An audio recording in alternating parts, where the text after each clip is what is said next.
بسم اللہ الرحمن الرحیم صلاۃ دائما بارک وسلم وصلی علیہ۔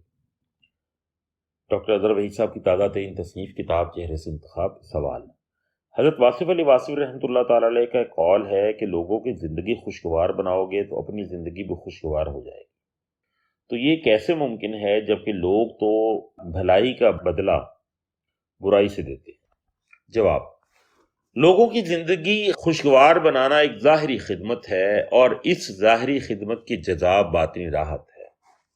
لوگوں کو ظاہری مال دینے سے انسان باطنی طور پر مالا مال ہو جاتا ہے۔ ہم کسی کی خدمت اس وقت تک نہیں کر سکتے جب تک ہم بے لوث نہ ہو جائیں۔